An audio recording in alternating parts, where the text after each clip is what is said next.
வணக்கம் நண்பர்களே. திருச்சியிலிருந்து சேலம் செல்வதற்காக திருச்சி சென்ட்ரல் பஸ் ஸ்டாண்டில் அரசு பேருந்தில் ஏறினேன். நள்ளிரவு மணி 11. பேருந்து குளித்தலை ஏரியாவை தாண்டி சென்று கொண்டிருந்தது. பேருந்தில் எனக்கு முன்னால் இருந்த இருக்கையில் உட்கார்ந்து கொண்டிருந்த ஒரு தம்பதியினரின் கைக்குழந்தை அழ ஆரம்பித்தது.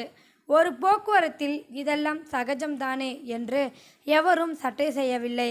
ஆனால் நேரம் செல்ல செல்ல குழந்தையின் அழுகை ஓசை அதிகரிக்க ஆரம்பித்ததே தவிர அதனுடைய அழுகை நின்றபாடில்லை. பயணிகளில் சிலர் உறக்கம் கலைந்த எரிச்சலுடன் முணுமுணுக்க ஆரம்பித்தனர். ஒரு சில பெண்கள் அக்கறையுடன் பால் கொடுக்க வேண்டியதானே என்று சற்று சத்தமாக முணுமுணுக்க ஆரம்பித்தார்கள். எனக்கு முன்னால் இருந்த அந்த கைக்குழந்தையின் தந்தை பால் பாட்டில் இருக்குதானே குடுமா என்றார். ஐயோ, பால் கெட்டு போச்சுங்க, பாட்டிலில் வாட வருது. அந்த தந்தை டிரைவர் மற்றும் கண்டக்டரிடம் கேட்க அவரும் வழியில் டீ கடையை பார்த்தால் நிறுத்துவதாக சொன்னார். பேருந்து தொட்டியம் ஏரியாவை தாண்டி சென்று கொண்டிருந்தது. தற்பொழுது இருப்பதை போன்று 4 வழிச்சாலைகள் அப்பொழுது கிடையாது. சிங்கிள் ரோடு தான். தொட்டியத்தில் இருந்து அடுத்த ஸ்டாப்பிங் என்றால் வளையப்பட்டி தான். அதற்கு இன்னும் 30 கிலோமீட்டருக்கு மேல் இருந்தது. எப்படியும் 50 நிமிடங்களுக்கு மேல் ஆகிவிடும்.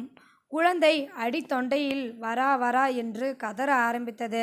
அப்போது ஒரு வயதான பெண் அந்த குழந்தையின் தாயை பார்த்து, ஏமா பார்த்தா 6 மாதம் குழந்தை மாதிரி தானே இருக்கு, தாய்ப்பால் கொடுக்க வேண்டியது தானே, புடவை தானே கட்டியிருக்க என்றார்.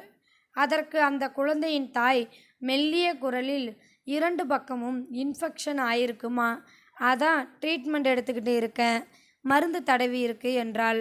யார் யாரோ சமாதானம் செய்தும் அந்த குழந்தை தன் அழுகையை நிறுத்தவில்லை. அப்போது இத்தனை கலபுரத்திலேயும் இன்னொரு பெண் கைக்குழந்தையுடன் தன் கணவனின் தோளில் சாய்ந்து உறங்கிக் கொண்டிருந்தாள்.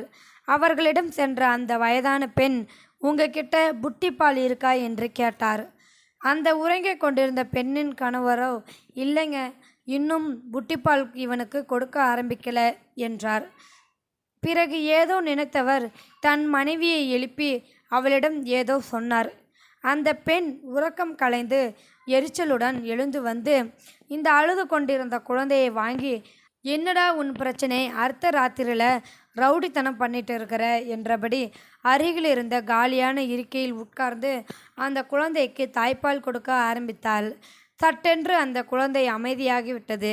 10 நிமிடங்களில் அந்த குழந்தை பால் குடித்தபடி ஆழ்ந்து உறங்க ஆரம்பித்தது.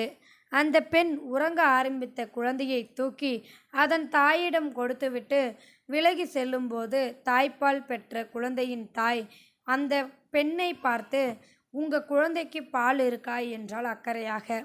பரவாயில்லை, அவன் இன்னொரு பக்கம் குடிச்சுக்குவான் என்றபடி அந்த பெண் மீண்டும் சென்று அவர்களுக்கான இருக்கையில் அமர்ந்து கொண்டாள்.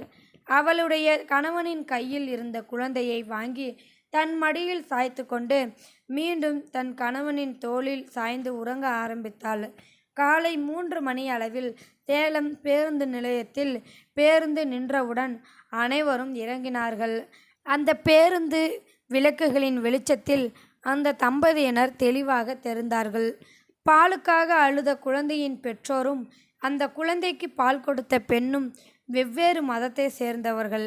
இந்த வீடியோவில் கருத்து உங்களுக்கு பிடிச்சிருந்தா கமெண்ட் பாக்ஸில் கமெண்ட் பண்ணி கூட உங்கள் ஃப்ரெண்ட்ஸுக்கு ஷேர் பண்ணுங்கள். இது வரைக்கும் நம்ம சேனலை சப்ஸ்கிரைப் பண்ணுங்கள்.